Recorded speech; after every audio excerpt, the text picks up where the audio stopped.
Hey, Second Recruiting Brigade. Welcome to your second episode of Talk About It Tuesday. Today's topic is hurricane season. So, as a mom, I have been cooped up in a hotel room with two small children before, so I wanted to offer some mom-to-mom or mom-to-dad advice on how to work with small kids should you need to evacuate to a hotel room. So some tips that I have for you, the first one is setting the tone for adequate rest. Creating a bedtime and morning routine at the outset is going to be appreciated by everyone. So you can bring anything from home that can mimic the feel of home, especially those nighttime routines like favorite storybooks, special blankets, stuffed animals, and I would also highly recommend, if you have small kids, to bring the pack and play, because you may not be able to get a hotel crib due to the evacuation season. There might be more folks that may need that. So bringing a pack and play is also better than the hotel crib because it tends to be smaller. So you can place a pack and play in a smaller area, such as in a hallway or in a little niche in the room that is further away from where the noise is going to be. So if you wanted to continue watching TV in the night after you've put the kids to bed.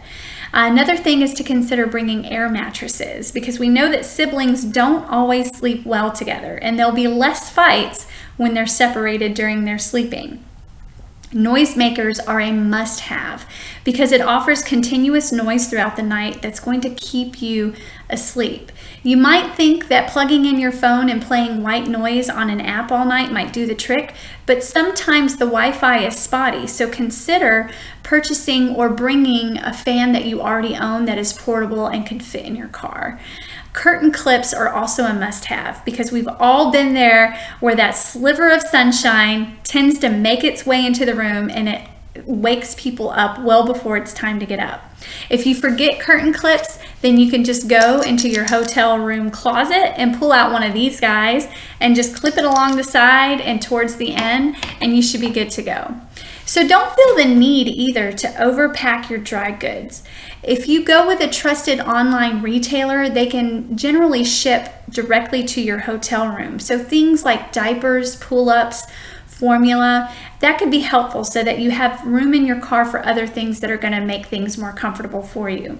Even better, taking a run to a brick and mortar store gives you an excuse to get out of the hotel room later. And make sure that you're keeping receipts because you might be surprised what might be considered reimbursable.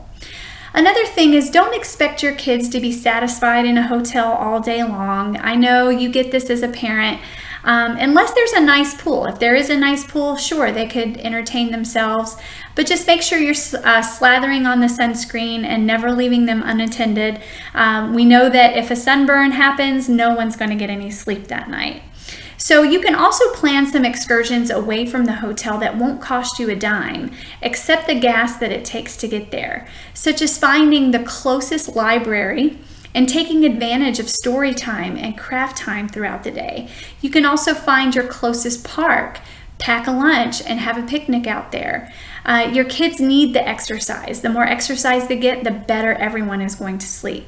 And also consider having a play date with other displaced families within the brigade. They're looking for entertainment for their children just as much as you are.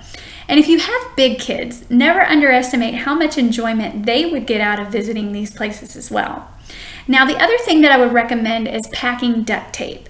And no, I'm your family advocacy program coordinator, so I'm not going to suggest putting these over your children's mouth or your spouse's mouth. You would catch a charge doing that. But duct tape can serve its purpose in making sure that you can baby-proof or toddler-proof or even school-age proof your hotel room, such as covering electrical outlets, keeping trash cans high and secured out of easy to reach areas. It's also great for building forts and other things with boxes that you get from those diaper boxes or the online retailer shipments that you'll receive. Or you can even ask the hotel for some boxes to create some neat little forts for the kids to decorate and play with.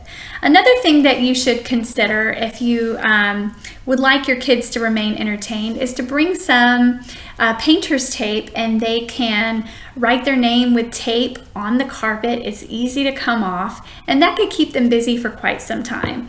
Also, dry erase markers are a fun thing to bring for the kids to draw on the mirrors, and it does come off as long as it is a dry erase marker. Don't buy the cheap ones, buy the Expo markers, because those are going to come off a lot easier than the cheapo.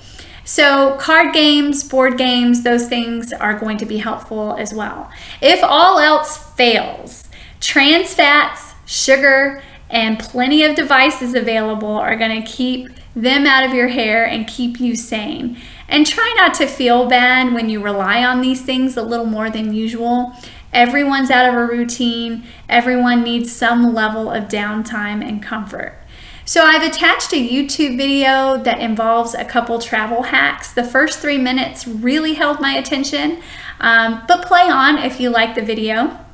And remember that your SFA and your wellness team are here to support you. More recently, our chaplains arranged with local churches to bring home-cooked meals to the hotel of these displaced recruiters. And it was a great thing. It was well received, well enjoyed. And the hotel even opened their conference area so that folks could potluck together. So let your requests be made known. You might be surprised with what the wellness team can do for you. And I'll see you next Tuesday.